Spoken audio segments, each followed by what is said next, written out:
Hey there, my friend. Chad Reyes with you. So excited to have you on the leadership table today. And today I want to share with you one habit that will change your life forever. It's a habit that is really making a major difference in my life.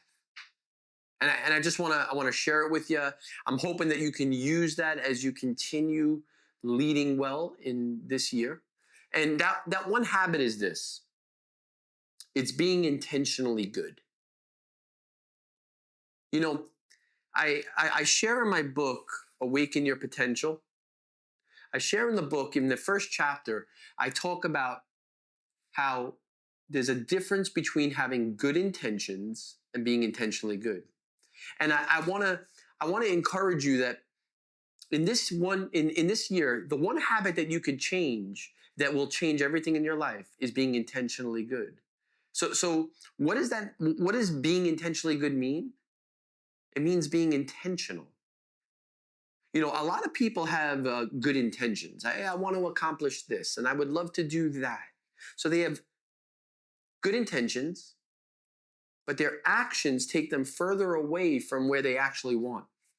And I want to challenge you to be intentionally good. So I'm going to share with you some things that I do, some things that I've seen great leaders do that helps them be intentionally good. And the first is this is um, I use time blocking. I'm a big believer in time blocking. And what do I mean by time blocking? I mean, as I plan my year, as I plan for the future, I want to block out times in my calendar that allow me to be very intentionally good.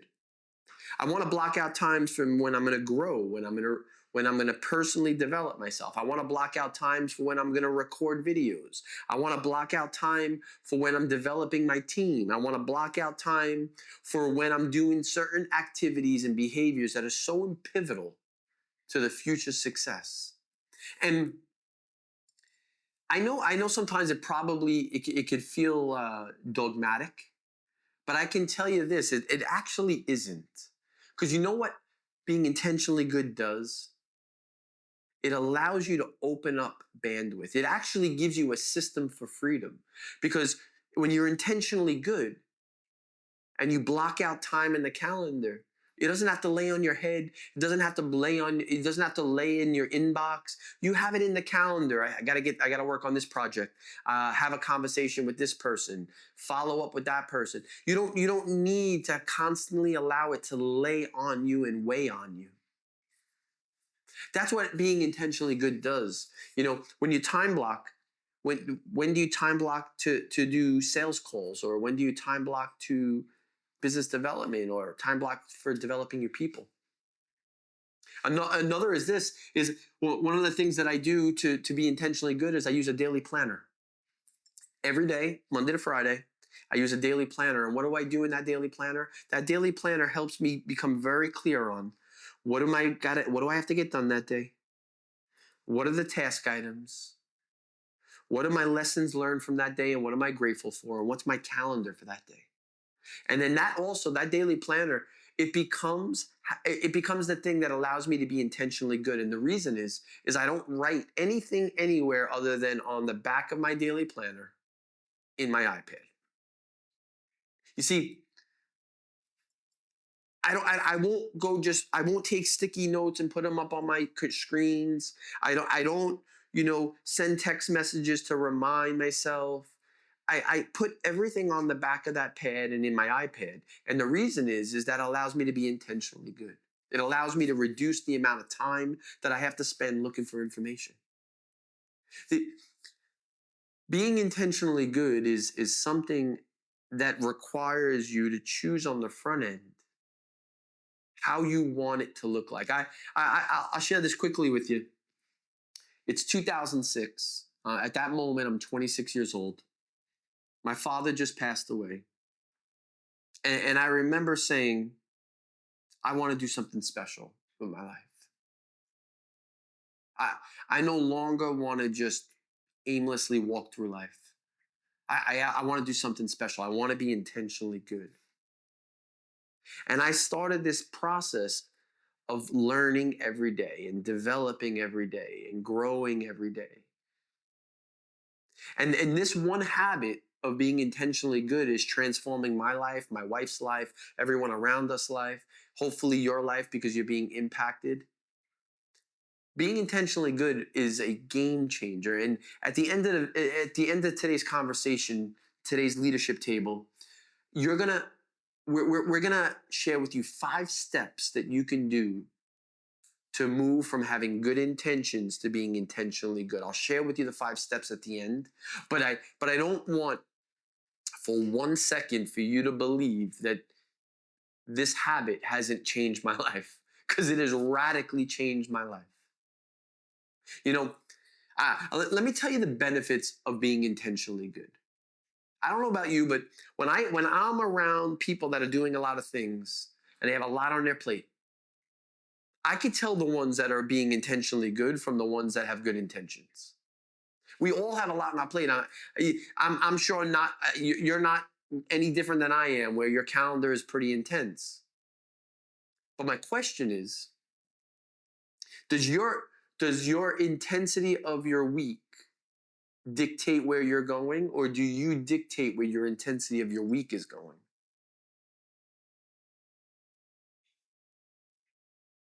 I'm pausing there for a moment.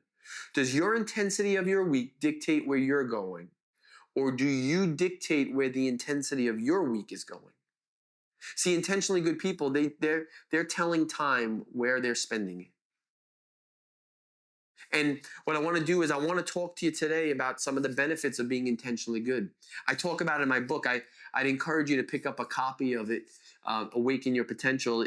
We'll have it in the comment section where you can click on the link. But what I will say is this, that the benefits of being intentionally good is that you're not going to feel overwhelmed to the level that other people are feeling overwhelmed. I don't know about you, but if you're feeling overwhelmed, overwhelmingness is typically a sign of lack of being intentionally good.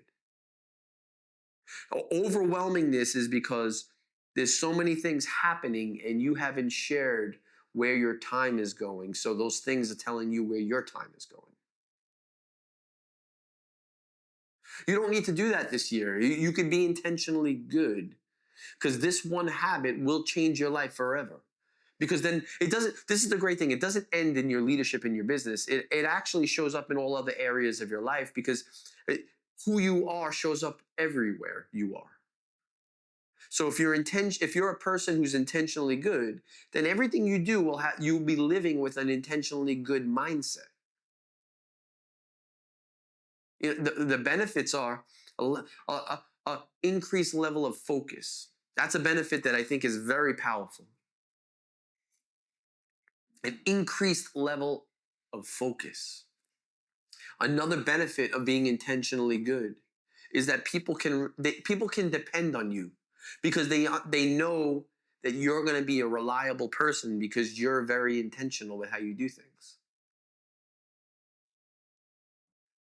Being intentionally good, it allows you to accomplish more with the time that you have. I want to give you an example. I talk about this with business leaders. I ask them to define the amount of hours they're going to work that year. I'll do this right now with you. How many hours in a week are you going to work? So take your calculator out on your phone and type in the number. And I'm going to do it simple, just for simple purposes, but let's say it's 50 hours a week.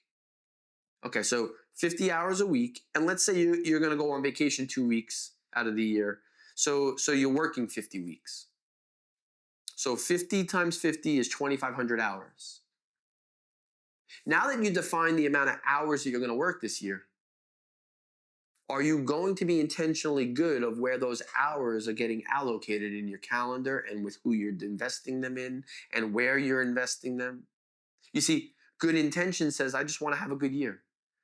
Intentionally good says, I got 2,500 hours. How am I using those hours most effectively? And I often see this with leaders, that if they're not intentionally good with their hours when they're at work, then they're not intentionally good with the hours that they're with the ones they love. Because what they do is they take their work into the time with their children. Because they're never present in either. They're never fully present at work, and they're never fully present with the ones that they love. You know, and leading and loving well, in one of the previous episodes, as I was sharing about that, I talk about how important it is to lead well, but also love well.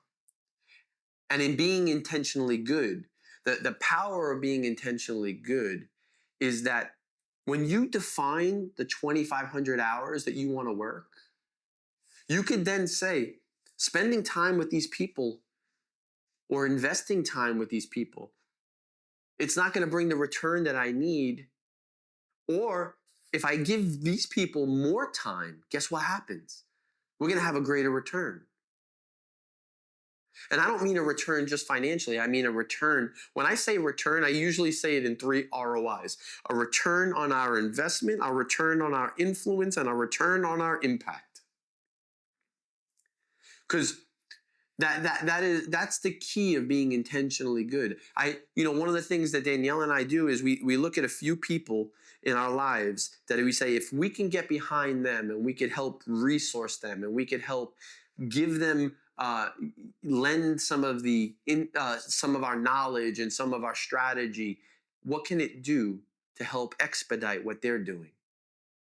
And there's 4 or 5 people in our lives that we walk alongside of and say, we're going to invest time and energy and resources into them, because we know if we do that, it'll impact what they're doing and the greater impact that they'll have. That's a return on influence. That's a return on impact. Very powerful. So as you're looking at being intentionally good this year, I want you to look at the amount of hours that you have. So if it was 50 times 50, it's 2,500 hours. How are you going to use those 2,500 hours this year when you're at work, when you're doing your craft? It's really deep. It's really deep. Most people will do 3. They'll divide their life for the year in 3 sections. It'll be a third of them working, it'll be a third of them sleeping, and it'll be a third of them spending time with friends and family and those they love. A third, give or take.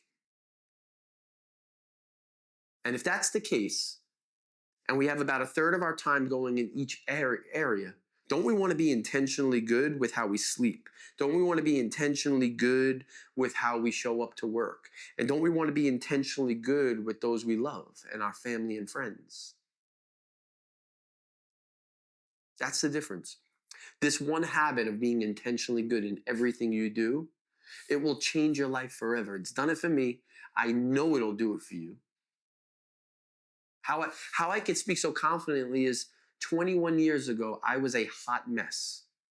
I really mean it. A hot mess. Things were falling apart. I had no control over my life. And things are radically different today. But that required me to grow, to learn, to improve, to re-enter, to challenge myself, to challenge the belief systems that no longer served me.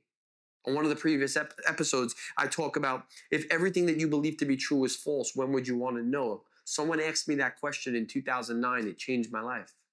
I said immediately. They said, great. Well, then if that's the case, there are things that you're doing now that are not going to help you get to where you want to go. So I want to encourage you, be intentionally good. Be intentionally good in those 3 areas of how you show up with family and friends, how you show up to sleep, how you show up when you're at work. Because the truth of it is, think about this for a moment. If you're not intentionally good with your sleeping, it's going to impact how you show up to work. If it impacts how you show up to work, that's going to impact how you interact with your family and friends, because you're not getting the level of performance and growth that you want to have in your career. They all interface with one another. They're all interdependent on one another. So I'm going to give you right now 5 steps to being intentionally good this year. It's in my book, so I'd encourage you to pick up a copy of the book. But here's the 5 steps. The step 1 is this. You got to start small and believe big. You got to start small, believe big. I'll give you a story.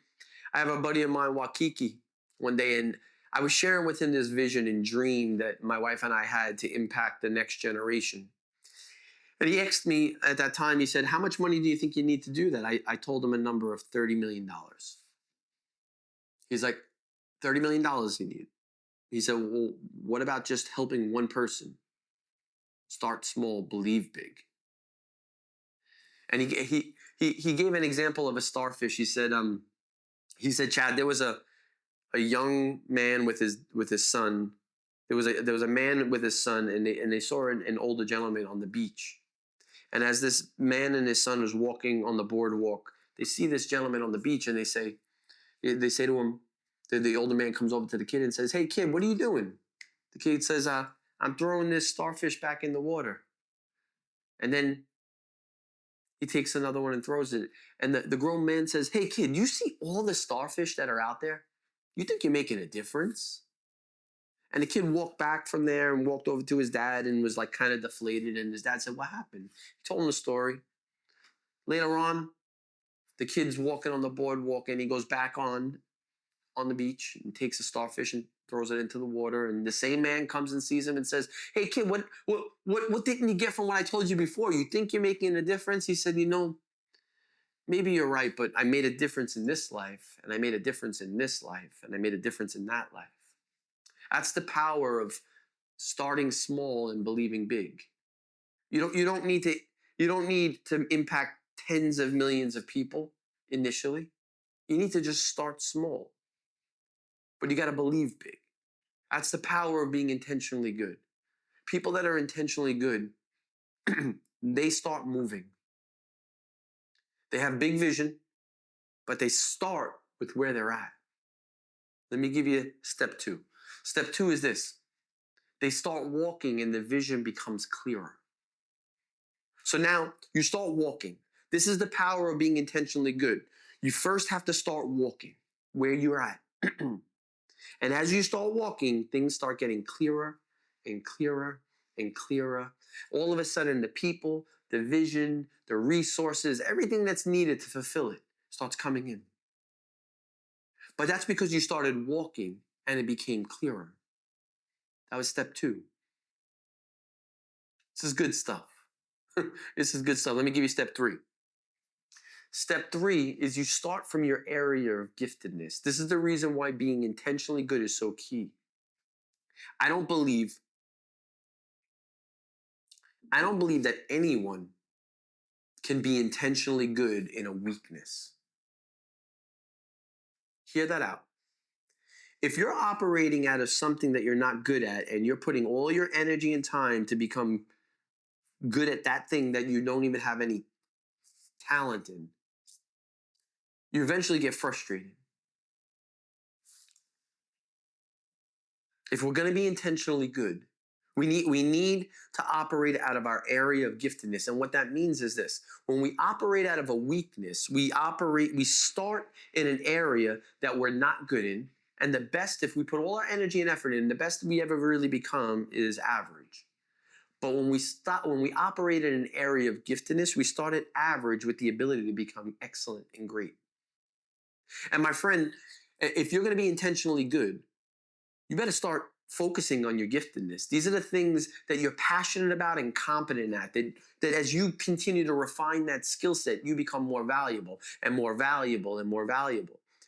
I see too many people walking aimlessly in life, trying to do so many things, they're really not really becoming very good at any of them. Yeah, our culture has said, you're a jack of all trades, but master of none. I want to be a master of a couple and let everyone else focus on the things that they're good at. See, that's the difference, that one habit of being intentionally good. If we're intentionally good in our area of giftedness, guess what's going to happen? We're going to see fruit. We're going to see fruit. We're going to see things change. We're going to see lives better. We're going to see businesses grow. We're going to see things happen because we have this habit of being intentionally good, in an area of giftedness, being intentionally good with the 2,500 hours that I have in a year to work, be intentionally good with starting to walk and not having to see the whole picture. Let me give you step 4. We got to build an intentional game plan. This is a game plan of how you're going to grow, how you're going to develop, how you're going to become the leader that you have the potential to become.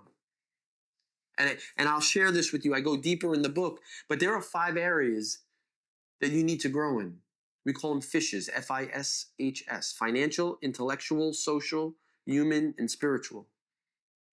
When you focus on growing in those 5 areas, things change.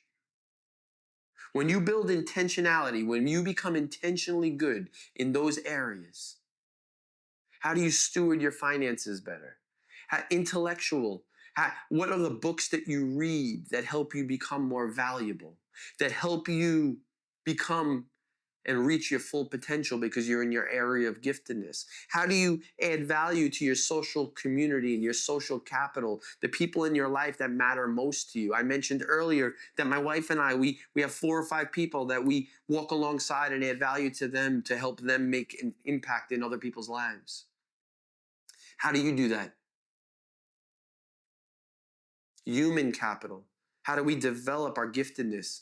Spiritual capital. For me, it's my faith and how I develop and grow myself as a man of God. And then let me give you step 5. Step 5 to being intentionally good is being a lifelong learner. Begin the journey of being a lifelong learner. If you do this habit of being intentionally good, it will change everything. I'll tell you why. Because in 2009, I had a coach. This coach asked me at that time, he said, Chad, what I want you to do is I want you to learn a lesson from every day. And we were in a bad spot at that point, 2008, 2009, my wife and I.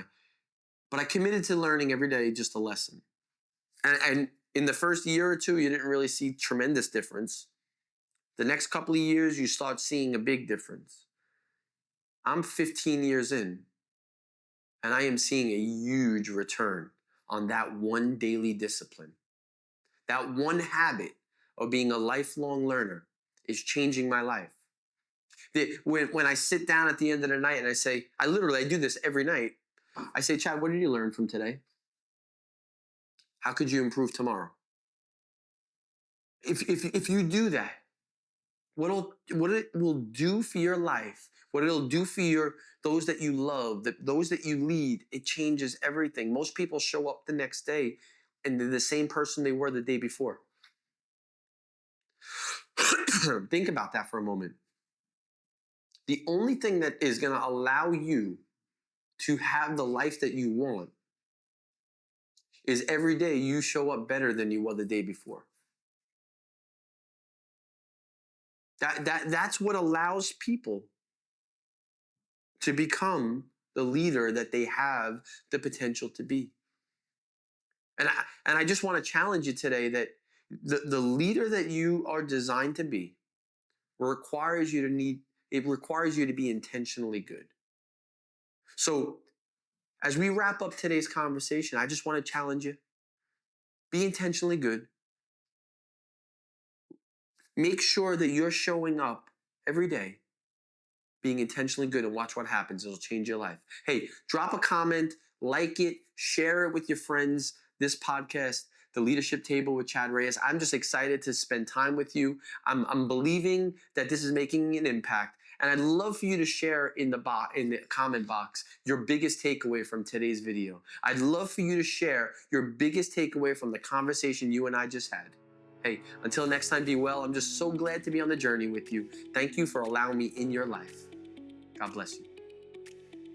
You're listening to The Leadership Table. I am so excited that you've joined us. Hey, listen, you want to join us in future episodes where we're going to invite some of our greatest friends, some of the greatest leaders we know to share all about their leadership journeys and just add tremendous value to you and your teams. Hey, listen, drop a comment below on your biggest takeaway, that what is impacting you the most. Like it, share it with those people that you know need to hear this message, and subscribe. And hey, listen, turn on the notifications. I just want to thank you because you are making a difference. As you help us, we help you, and we just divide the work and multiply the impact. My friend, thank you for joining us on the Leadership Table.